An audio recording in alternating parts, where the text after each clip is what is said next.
राधे दोस्तों। तो आज मैं बात करने वाली हूँ आपसे सेकंड हाउस के राहु के बारे में और एट्थ हाउस के केतु के बारे में। पिछले वीडियो में हमने बात की थी फोर्थ हाउस के राहु और 10th हाउस के केतु के बारे में। तो अगर आपने अभी तक वो वीडियो नहीं देखी है तो आप जा करके जल्दी से वो वीडियो देख लीजिए, जिससे कि आपको अंदाज़ा हो जाएगा कि फोर्थ और 10th एक्सिस में किस तरीके का राहु फल देते हैं और सेकेंड और 8th एक्सिस में किस तरीके के रिजल्ट देते हैं। तो चलिए वीडियो स्टार्ट करते हैं। सेकेंड हाउस हमारा जो होता है वो वाणी का होता है, कुटुंब का होता है, हमारी फूड हैबिट्स का होता है।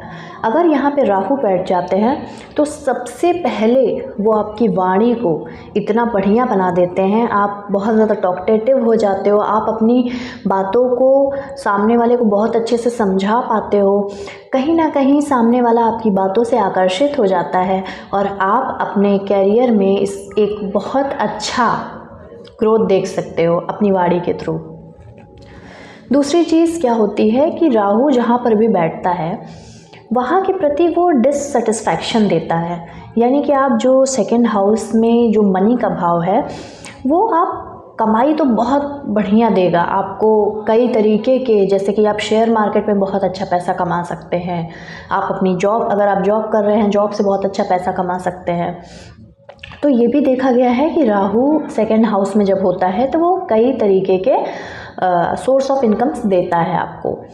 10 में से 1 या 2 ही लोग आपको ऐसे मिल जाएंगे शायद, या वो भी नहीं मिलेंगे, जो ये बोलेंगे कि उनके पास फाइनेंशियली प्रॉब्लम है, क्योंकि सेकंड हाउस का राहु काफ़ी अच्छा माना गया है और कैरियर में बहुत बढ़िया ग्रोथ देता है। लेकिन अगर बात करें इसके डिससेटिस्फैक्शन की, तो ये पैसा तो खूब कमाता है, मतलब कि पैसा तो खूब कमवाएगा, आपको कई जगह से पैसा आएगा, आपकी जॉब से पैसा आ सकता है, अगर आप बिज़नेस कर रहे हैं वहाँ से पैसा आ सकता है, आप शेयर मार्केट से पैसा बढ़िया कमा सकते हैं, लेकिन आप सेटिस्फाइड नहीं हो पाएंगे। हमेशा आप पैसा कमाएंगे लेकिन आपको एक बेचैनी रहेगी, पैसा मतलब एक कहते हैं ना कि पैसे के पीछे भागना, वो हो जाता है। तो कई बार ऐसा देखा गया है कि जब आपको कोई चीज़ पाकर भी सेटिस्फैक्शन ना हो तो फिर वो अच्छा नहीं माना जाता ना। अगर आप थोड़ा भी पैसा कमा रहे हैं लेकिन आपके अंदर सेटिस्फैक्शन है उस चीज़ को लेकर के, तो वो कहीं ना कहीं अच्छा माना जाता है। तो इसलिए थोड़ा सा इसका ये ड्रॉबैक है कि यहाँ पे बैठा राहु आपको सेटिस्फैक्शन नहीं देता है। ये तो हो गया मनी से रिलेटेड सेटिस्फैक्शन। अब दूसरी चीज़ है, ये परिवार कुटुंब का भी भाव होता है। तो ऐसे लोगों को देखा गया है जिनका सेकंड हाउस में राहु होता है, उनकी लाइफ पूरी इर्द गिर्द अपने परिवार के ही घूमती है। जब ये शादी भी करते हैं तो ऐसे लोग मतलब जिस तरीके से अपने परिवार को ये समझते हैं या ये जो चाहते हैं वही अपने स्पाउस से भी आशा रखते हैं। तो कई बार ऐसे इनके जो लाइफ पार्टनर और इनके बीच काफ़ी कॉन्फ्लिक्ट्स हो जाते हैं, इस चीज़ों को लेकर के देखा गया है। और ये भी देखा गया है कि परिवार से भी सेटिस्फाइड नहीं हो पाते हैं, कहीं ना कहीं इनको मन में ये लगता रहता है कि इनके बचपन में इनको वो प्यार नहीं मिला, इनको वो केयर नहीं मिली जो ये डिज़र्व करते थे। लेकिन फिर भी ये अपने परिवार के लिए बहुत ही ज़्यादा केयर करने वाले होते हैं और अपने परिवार के बोले ना जैसे कि सेटिस्फैक्शन नहीं मिलता, ये जितना भी कर लें अपने परिवार के लिए बट ये सेटिस्फाइड नहीं होते, इनको लगता है कि और किया जा सकता है, और चीज़ें की जा सकती हैं। अब बात करते हैं, ये जो भाव होता है सेकंड हाउस, ये फूड हैबिट्स का भी होता है। तो यहाँ पे जो सेकंड हाउस का राहु है वो फूड हैबिट्स आपको बहुत ही गलत तरीके की देता है। आप बहुत ज़्यादा स्पाइसी खाना पसंद करते हो, अगर आप बहुत ज़्यादा जंक खाते हो, फास्ट फूड खाते रहते हो, तो यहाँ पे बैठा राहु आपको बहुत ही हेल्थ में दिक्कत दे सकता है। इसलिए जिनका भी सेकंड हाउस में राहु है उनको ये बहुत ही ध्यान देने की ज़रूरत है कि आप अपनी फूड हैबिट्स को, अगर ऐसा है ये सारी चीज़ें हैं तो उनको चेंज करिए, अगर ऐसा नहीं है तो आगे ध्यान रखिए कि कभी भी आप नॉनवेज की तरफ ना चले जाएं, कभी आप ड्रिंक ना करने लगें, स्पाइसी फूड ना खाने लगें, फास्ट फूड की तरफ आपका रुझान ना हो जाए। इस पर अगर आप ध्यान रखेंगे तो आपकी हेल्थ ठीक रहेगी। अदरवाइज़ यहाँ पे बैठा राहु गलत है फूड हैबिट्स डाल करके आपके डाइजेस्टिव सिस्टम को ख़राब कर सकता है, बहुत सारी चीज़ें प्रॉब्लम्स दे सकता है। तो ये बात हो गई सेकंड हाउस के राहु के बारे में। अब यहाँ पे मैं बात कर लूँ कि सेकंड हाउस के राहु जो हैं वो अगर आप अभी किसी भी तरीके से सक्सेस नहीं हैं या फिर अपने काम से सेटिस्फाइड नहीं हैं, तो आप अपने वाणी से संबंधित कोई काम करिए, आप देखिएगा आपको बहुत सफलता मिलेगी।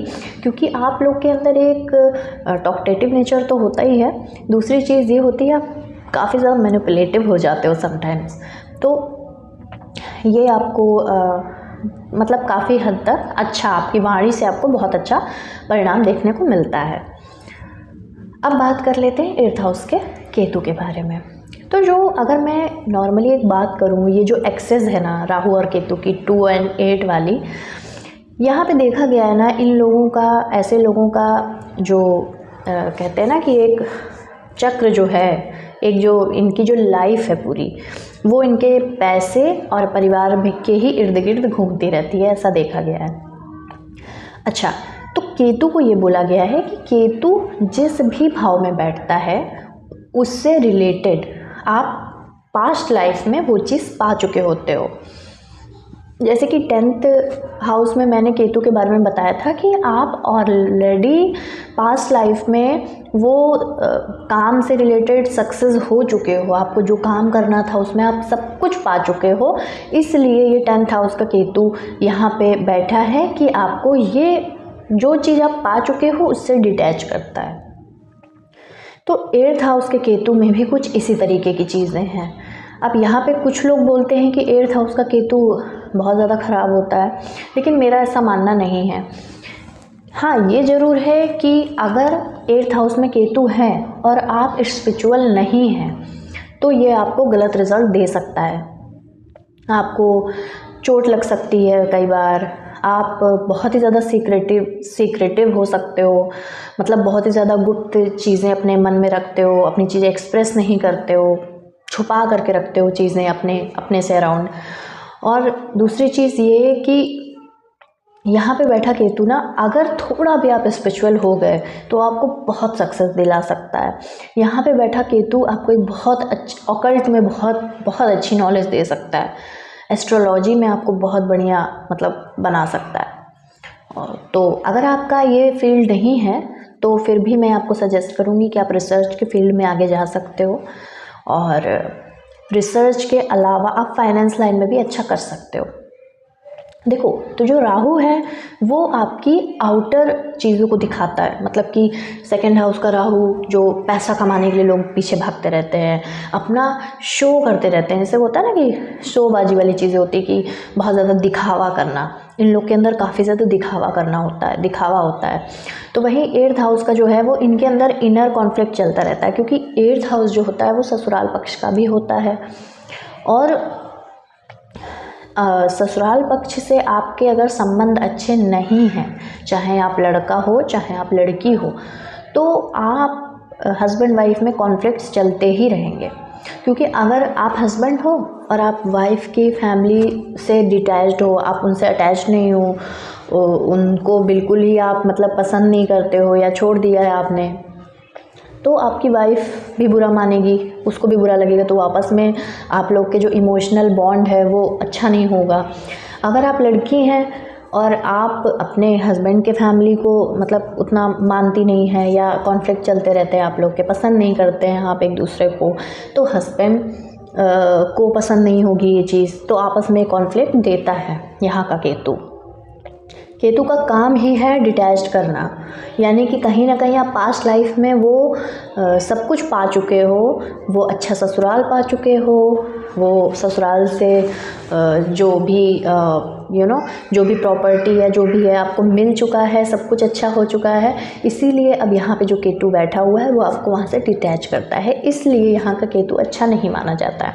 तो हस्बैंड वाइफ में काफ़ी ज़्यादा इमोशनली डिटैचमेंट आ जाता है। इसलिए यहाँ पे अगर आप थोड़े से भी स्पिरिचुअल हैं तो आप देखेंगे कि काफ़ी सारी चीज़ें चेंज होती हैं, लेकिन एक टाइम के बाद, मतलब बहुत जल्दी आपको ये चीज़ फील नहीं होगी। एक टाइम आता है 30s या 40s के बाद आपको ये फील आता है कि आपको इस तरफ जाना है। क्योंकि कई बार यहाँ पे बैठा केतु आपको धोखे भी दिला सकता है।